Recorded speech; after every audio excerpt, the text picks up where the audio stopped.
Assalamualaikum warahmatullahi wabarakatuh. Salam sejahtera untuk kita semua. Baik, pertemuan kali ini eh, tentang input dari keyboard ya. Di Java itu ada fungsi di mana fungsinya itu bisa kita gunakan untuk menginputkan sebuah data. Nah, fungsi atau statement yang bisa kita gunakan itu adalah buffer reader, terus kemudian juga ada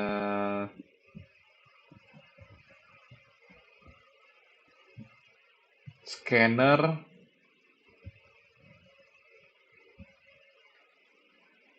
Ini dia scanner. Nah, yang terakhir itu ada Jobson Pen. Nah, Jobson Pen ini biasanya digunakan jika kita membuat aplikasi yang menggunakan graphical user interface ya di Java. Nah, ini Jobson Pen. Nanti ya tampilannya itu seperti ada tampilan window untuk input sebuah datanya. Nah, kalian juga bisa buka kalau di materinya di coding itu di input, proses, dan output. Nah, kalau dari Witri School atau Gigs for Gigs itu kita cek dulu ya, ada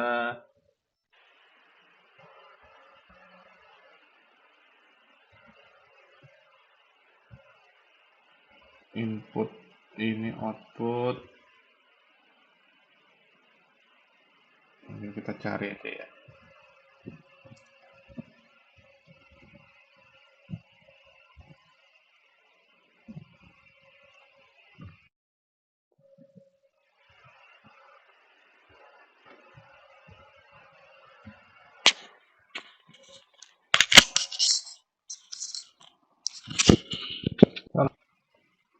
Nggak ketemu. Kita cari, ntar dulu.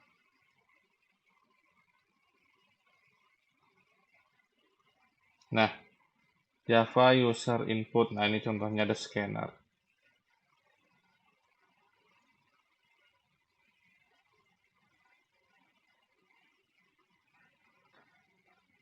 Nah, ini contohnya bisa kalian cari di Witri School. Terus di sini ada Java I/O stream. Nah, ini yang buffer reader.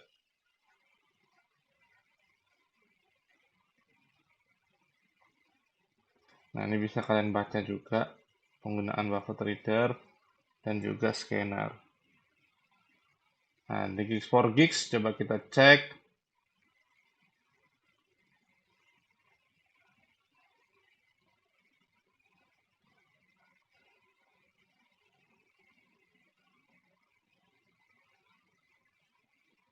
Di Java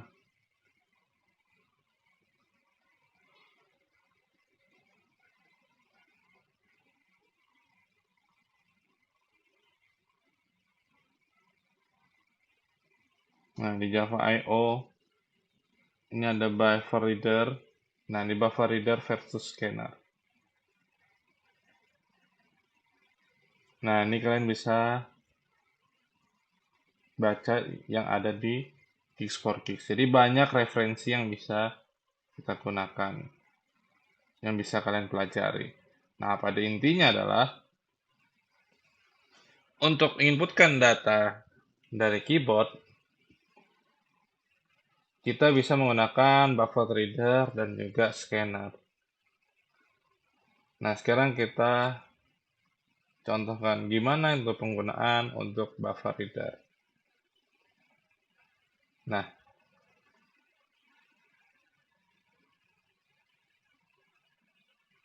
Nah, buffer reader itu merupakan kelas ya yang berada di package java.io. Terus untuk menggunakannya kita harus melakukan import java.io bintang. Nanti saya jelaskan ini maksudnya seperti apa. Nah, Untuk menggunakannya, kita harus menggunakan statement seperti ini. Ini buffer readernya, data ini adalah nama variabelnya, sama dengan new buffer reader, new input stream reader, dalam kurung system.in. Nah, terus untuk menggunakannya, kita menggunakan ini read line. Nah, yang harus kalian pahami bahwa buffer reader ini hanya membaca tipe data string. Jadi, tipe data yang digunakan itu string. Nah, di minggu kemarin kita kan sudah belajar bagaimana cara untuk konversi tipe data dari string ke integer atau double, dari double ke string, integer ke string. Nah, itulah fungsinya kita mempelajari konversi data. Karena di Java, inputan yang kita masukkan itu biasanya kebanyakan yang dibaca adalah tipe datanya string. Nah, contohnya kayak di buffer reader ini, yaitu dia menggunakan string. Maupun kita masukkan angka, ataupun kita masukkan kata, dia akan terbaca oleh tipe datanya string. Nah, di sini ada try catch ya. Nah, sekarang kita contoh penggunaannya. Nah, ini kita bikin, ini saya bikin package saja ya, folder baru. Menggunakan package namanya modul 3. Kita bikin kelasnya buffer reader example.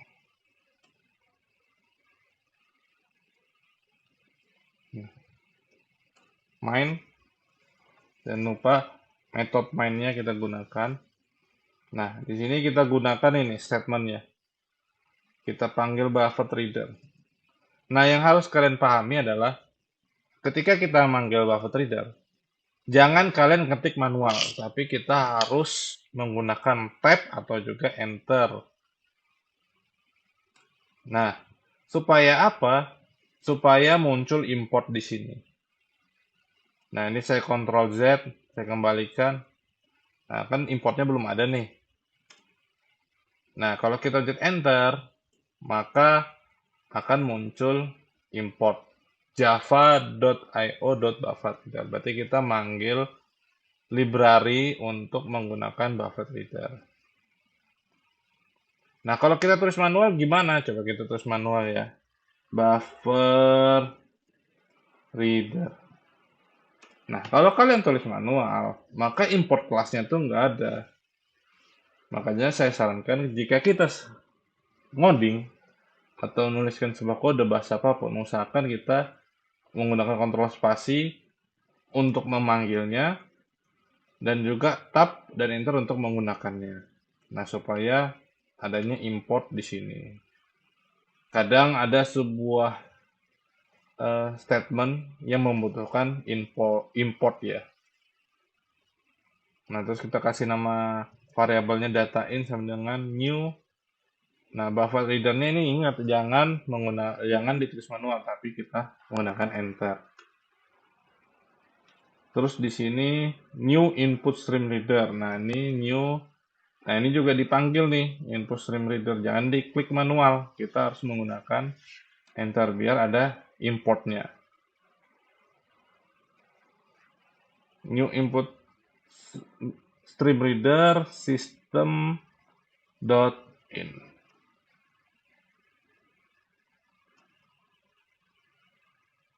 Nah, terus kita bikin nih ya, string name.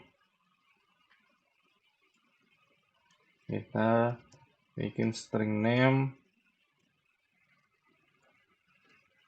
Nah, name ini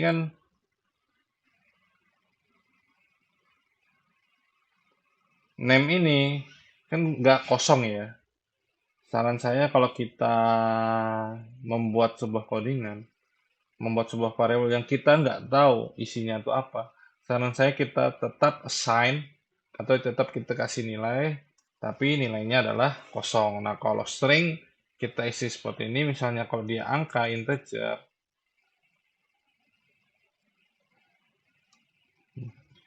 mending kita kasih angka 0. Nah, jadi kalau ketika dipanggil tidak ada datanya, maka nilainya kan muncul, yaitu 0 dan juga kosong. Tidak ada isinya. Nah, sekarang kita panggil nih string name. Name sama dengan data in dot readline. Nah, ketika kita panggil readline kan fungsinya untuk membaca apa yang kita masukkan. Nah, cuma di sini terjadi error. Kalian klik di sini merahnya. Nah, kalau di modul itu kan disuruh nambahkan try catch. IO exception nanti sistem memberikan error.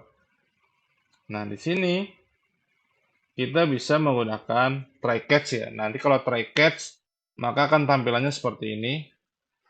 Nah, tampilannya seperti ini. Cuma ada yang lebih singkat, yaitu menggunakan nih add exception. Jadi ada throw IO exception di sini. Nah, kita coba dulu menggunakan try catch.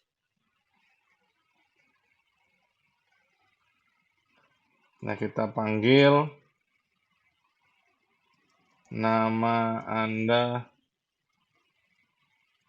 name. Nah, sekarang kita coba jalankan.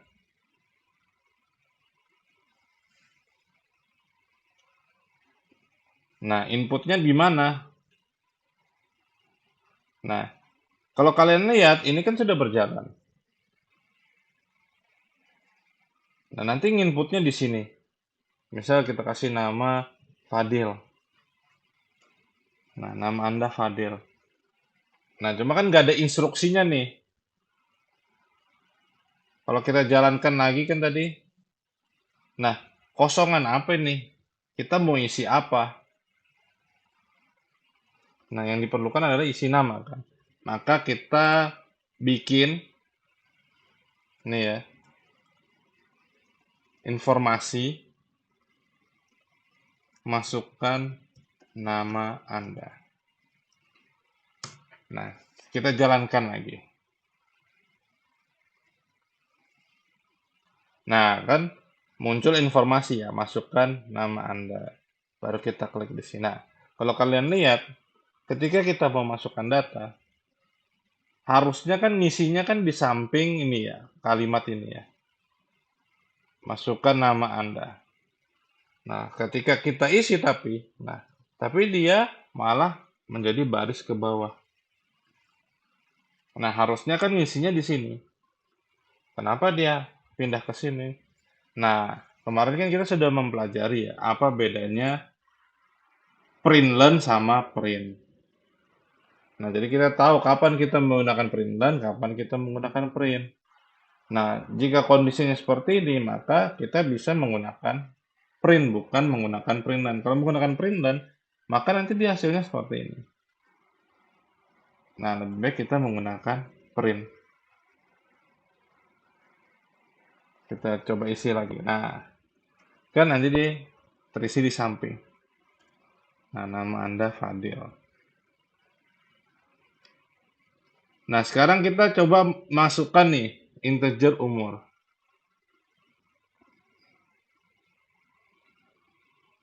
Nah, kita bikin nih umur sama dengan data in dot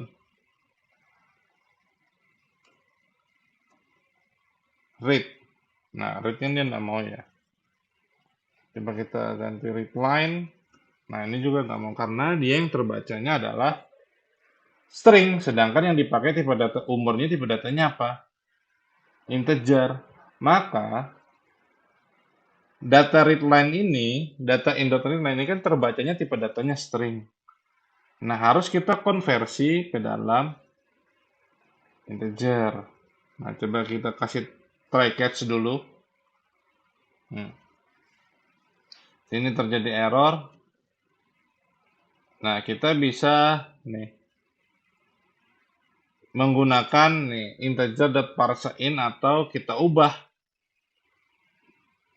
yang awalnya umur ini kita ganti ke string. Nah, yang kita mau adalah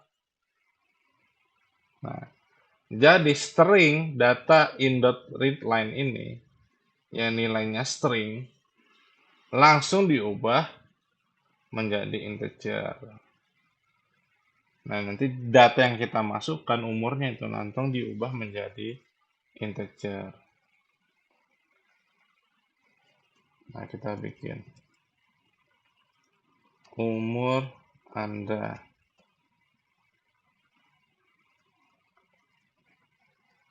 Nah, cuma pertanyaannya adalah, kalau variabelnya ada 10, masa kita akan membuat try catch-nya ini sebanyak 10 kali? Nah, jadinya kebanyakan. Ini kan isinya sama ya, try catch ya. Fungsinya kan sama. Nah, daripada nanti ada 5 variabel, ada 5 try catch, nah lebih baik ini kita masukkan ke dalam sini. Jadi try catch-nya ini kita hapus, terus kita masukkan ke dalam try catch yang ini. Ini juga kita pindahkan. Kemudian di bawahnya sini kita tambahkan lagi perintah masukkan umur. Nah, ini oke. Printlnnya kita ganti print. Nah, ketika kita jalankan, masukkan nama Anda Fadil, umur Anda 19. Nah, maka dia akan muncul infonya seperti ini. Nah, ini kalau kita menggunakan try catch. Gimana Pak kalau tidak menggunakan try catch? Nih, coba kita try catch-nya kita hapus ya.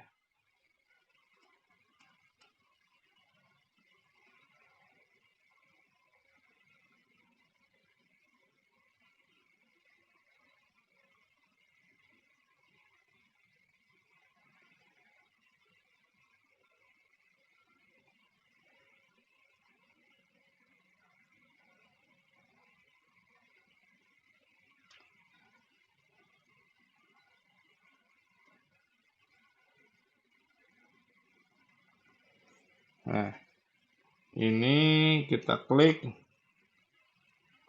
Nanti ada throw IO exception. Nah, di sini.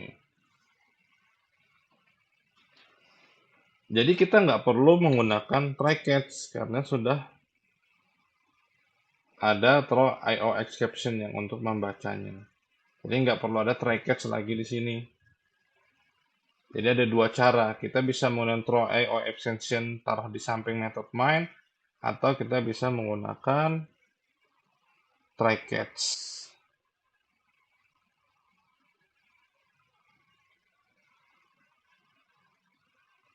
Nah, ini contoh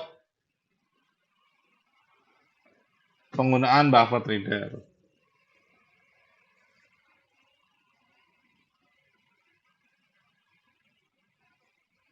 Nah, jangan lupa setiap kode itu kita format biar rapi. Tadi kan nggak rapi ya seperti ini ya. Ini setelah saya format. Kalau di Windows saya nggak tahu tuh formatnya gimana, lupa saya. Karena saya pakai MacBook.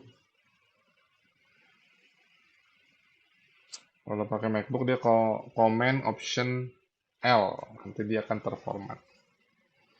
Nah, ini contoh penggunaan. Cuma di sini ada informasi ya. Ini name is redundant. Coba kita hapus.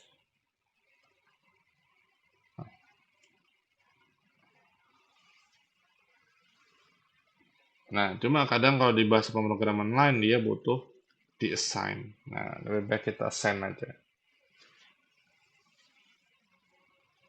Nah, ini contoh penggunaan buffer reader. Nah, buffer reader tadi kan di mana nih gift for gift. dia bisa membaca sebuah file.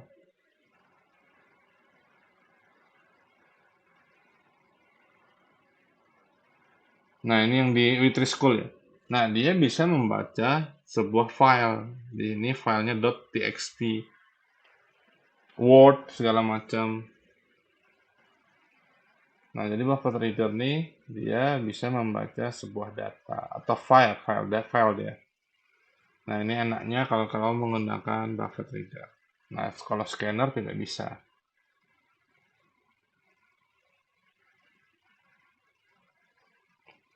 Nah, sekarang kita coba contoh scanner.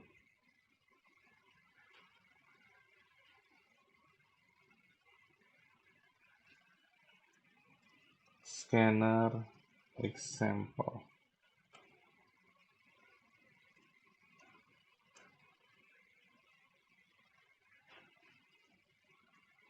Nah, di scanner ini, ini saya mau jelaskan ini sedikit nih, tentang nih, import tadi ya. Ini ada import dan juga menggunakan bintang. Nah, kalau kalian lihat, di sini kan ada 3 import ya, yaitu import buffer reader, IO exception ini, dan juga input stream reader. Nah, terus ada import java.io.bintang. Nah, kalau kita menggunakan bintang, berarti ini kita nggak perlu. Kenapa nggak perlu? Karena tanda bintang ini, dia memanggil semua statement java.io. Nih, semua ini dipanggil oleh java.io. Kalau kita import menggunakan bintang, jadi dia memanggil semua. Nah, sedangkan yang kita butuhkan itu hanya 3. Nah, kalau kita membutuhkan 3, ngapain kita pakai bintang? Nah, kalau ini kan kita pakai enter ya, memanggilnya. Pada saat bikin ini, nanti importnya terotomatis. Nah, kalau kita menggunakan tanda bintang ini, kita tulis sendiri, bukan otomatis. Kalau otomatis, dia akan menyesuaikan apa yang dibutuhkan. Kalau ini, kalau menggunakan bintang, itu kita tulis sendiri. Nah, kalau kalian lihat di sini, nah warnanya kan menjadi lebih terang ya. Nah, kalau ini kan dia menjadi lebih gelap. Nah, kalau kalian lihat di sini ada informasinya, unused import statement. Nah, ini kan nggak dipakai. Kalau nggak dipakai, itu lebih baik dihapus. Nah, biasa kan, kalau kita ngoding, kalau ada codingan yang tidak digunakan, atau kita kasih tanda komen, yang codingan itu tidak digunakan, contohnya seperti ini ya misalnya. Nah, ini tidak digunakan, itu jangan dibiarkan di dalam kode. Lebih baik kita hapus.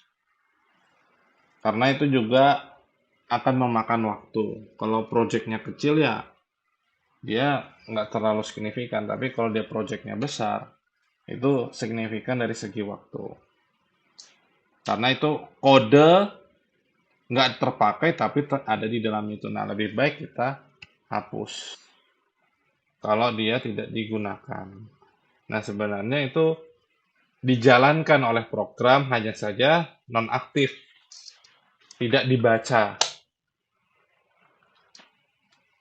Dibaca maksudnya dibaca, tapi tidak dijalankan karena dia nonaktif. Nah, sekarang kita ke scanner. Scanner ini sama seperti buffer reader ya. Hanya saja importnya yang berbeda. Dia menggunakan java.util. Tadi kan java.io. Nah, di scanner ini lebih mudah. Karena dia bisa menggunakan berbagai macam tipe data. Beda dengan buffer reader. Buffer reader hanya string. Sedangkan untuk scanner, dia bisa string, bisa integer, bisa double, bisa char, bisa short, bisa long. Jadi banyak tipe data yang bisa digunakan. Jadi kalau mau input data, kalau bukan file ya, misalnya ketikan, itu lebih enak pakai scanner. Tapi kalau dia file, biasanya menggunakan buffet reader. Bukan biasanya, emang yang digunakan itu adalah buffet reader. Nah, sekarang kita coba yang tadi ya. Kita bikin nih, scanner. Nah, ini jangan ditulis manual, kita pakai enter supaya importnya terpanggil. Nih, data in, nama variabelnya. Ini bebas ya, nama variabel ini. Ini kan saya pakainya data in. Bisa kalian ganti namanya input. Nih, new scanner. Terus di sini system.in. System.in. Nah, kita tinggal bikin string name.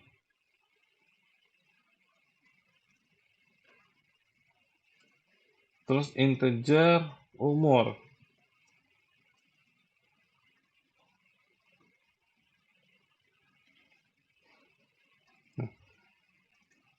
Masukkan nama Anda. Terus di sini name sama dengan data input dot. Nah, kalau kita menggunakan string, maka dia akan menggunakan next line. Nah, di sini nggak error kan? Karena tidak perlu try catch. Jadi di scanner nggak perlu try catch. Nggak perlu throw IO exception juga seperti ini. Jadi scannernya langsung bisa digunakan. Ini mudahnya kalau kita menggunakan scanner.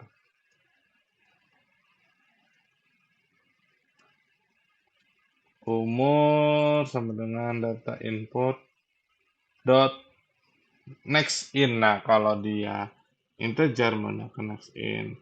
Kalau kita tipe datanya byte, kita pakai next byte. Kalau pakai tipe datanya short, kita pakai next short.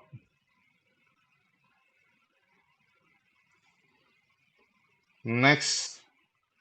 Nah, next in, next line, next byte, short, big decimal, big integer, boolean, next double, next float, next long. Nah, ada banyak kan yang bisa digunakan.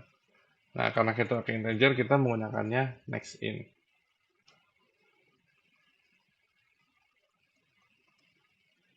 Ini nama Anda.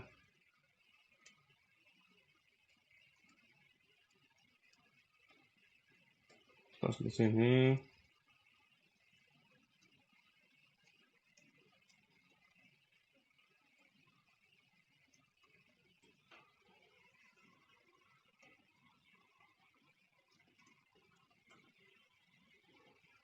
ini kita pakai print, bukan printen ya. Nah, ini nggak perlu konversi data. Kalau tadi kan perlu konversi data ini. Nah, data in reply-nya ini dari tipe data string diubah menjadi integer. Sedangkan di scanner itu nggak perlu. Karena dia bisa membaca tipe data selain string. Tinggal kita jalankan, tar ini terpanggil salah. Kita jalankan terlebih dahulu di sini. Kita masukkan namanya Umar, umur 20 tahun. Tuh. Misalnya mau kita tambahin tahun ya, kita bisa tambahkan di sini. Nah, cara gunakannya seperti ini. Terus kita rapikan. Nah,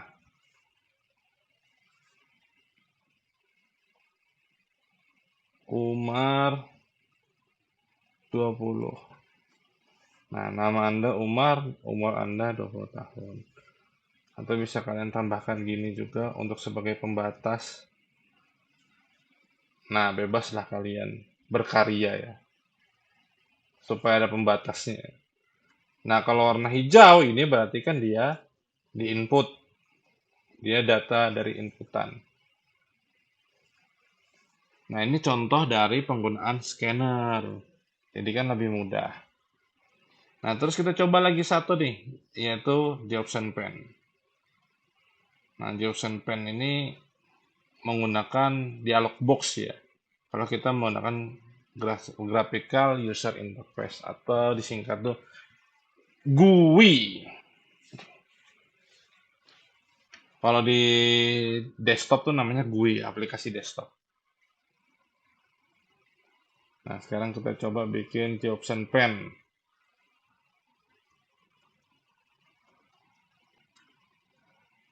Example.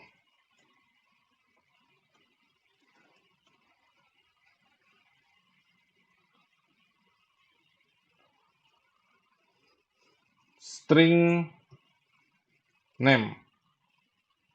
Nah, di G-Option Pen itu juga yang digunakan adalah tipe datanya string. Dia nggak bisa integer. Jadi buffer reader sama G-Option Pen itu tipe datanya adalah string. Nah, dia langsung begini nih. Name G-Option Pen. Ini ya. Kita enter, maka akan muncul importnya. Nah, di sini dia importnya otomatis langsung bintang. Bukan kita tulis ya, tapi dia otomatis. Coba kita tulis lagi. G-Option Pen nih. Nah, langsung bintang. Dot show input dialog. Nah, show input dialog itu berarti kita untuk isinya masukkan nama Anda.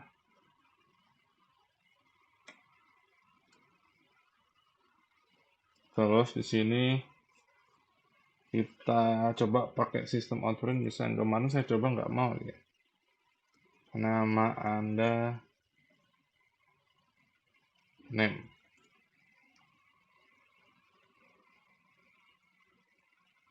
Nah, kita juga bisa nambahkan sini ya. Umur. Nih, kalau kita langsung menggunakan seperti ini, show input dialog.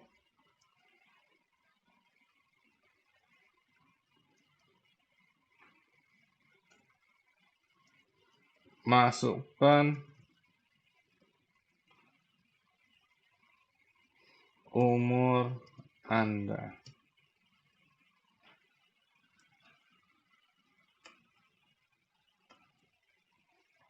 Nah, kan error dia. Karena dia kita perlu nih konversi sama dengan yang di buffer reader. Karena data inputan ini yang dibutuhkan itu adalah tipe datanya string. Yang dia pakai adalah string. Nah, kalau kita menggunakan integer, maka kita perlu konversi tipe datanya.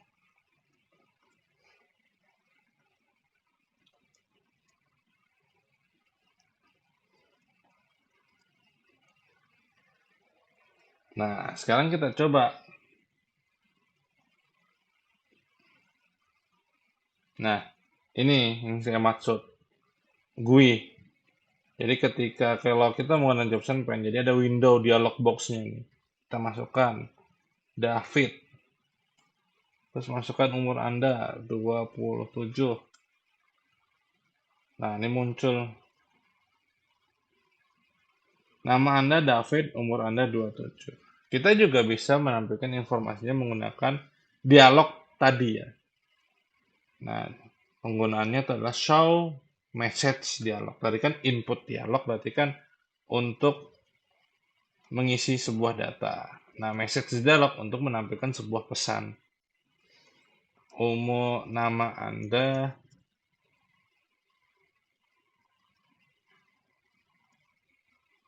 name, terus kita jadikan satu aja ya.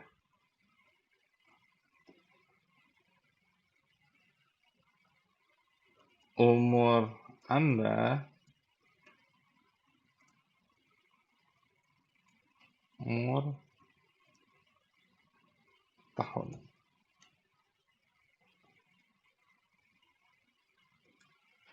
Nah, jadi G-Option Pen show message dialog. File komponennya kita isi 0. Message-nya adalah nama Anda, \n ini untuk baris baru ya, baris ke bawah, dan umur Anda, umur tahun. Nah, sekarang kita jalankan lagi.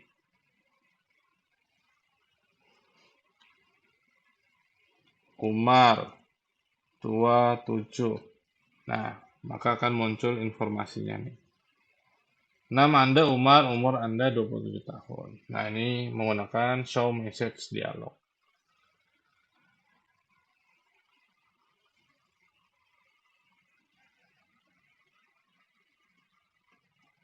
Nah, ini contoh penggunaan Jobson Pen.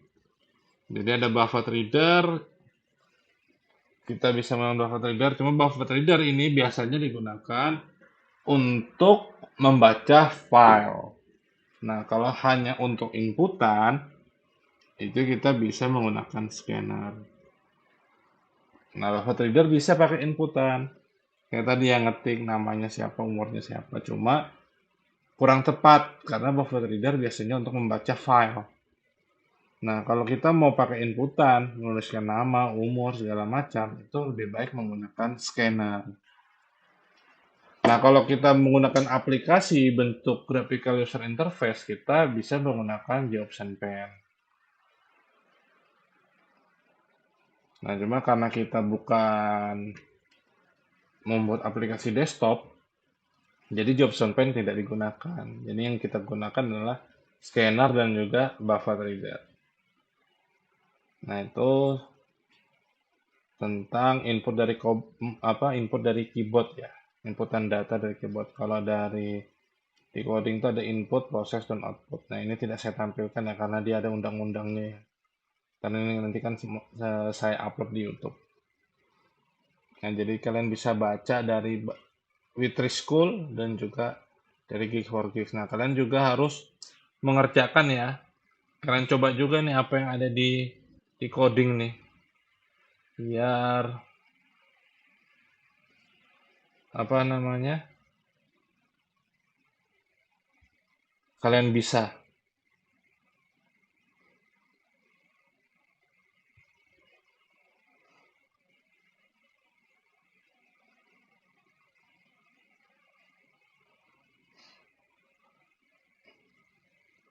Oke, mungkin itu aja materi yang saya sampaikan. Nah, selanjutnya adalah silahkan kalian kerjakan soal ya untuk tugas praktikum. Nah, ini modul 2, latihan soal modul 2 yang modul kemarin ya, tentang tipe data, konversi tipe data, segala macam. Jadi ada 4 soal di sini, silahkan kalian kerjakan buat 4 kelas ya. Jadi dibikin 4 kelas, ini kan ada satu kelas nih. Ini bikin per kelas ya, Java kelasnya. Namanya disesuaikan aja. Nih, menghitung nilai rata-rata. Terus di sini ada menghitung gaji bersih. Nah, inputnya ini kalian nggak perlu bikin pakai scanner. Kalian cukup bikin misalnya kayak gini. Integer gaji sama dengan 5 juta. Udah gini aja, nggak usah pakai scanner. Cukup gini aja, nggak usah menggunakan scanner. Terus yang ketiga ini menghitung nah, cicilan yang dilakukan oleh Pak Soleh. Ini kalian harus pahami soalnya. Kemudian yang terakhir itu ada menghitung nilai pangkat. Kalau nilai pangkatnya ini perhitungannya manual ya. Bukan menggunakan di Java itu ada fitur yang namanya matpo. Nah, matpo ini untuk menghitung pangkat. Misal 2 pangkat 8.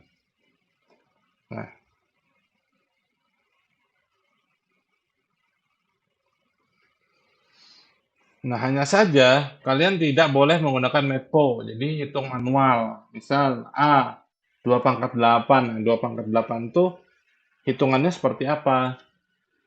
Berarti kan 2 kali 2 kali 2 2 kali 2 sampai 8 kali.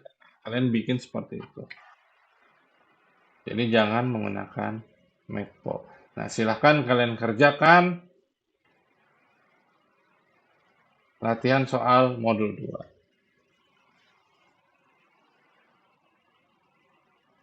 Oke, mungkin itu aja yang bisa saya sampaikan.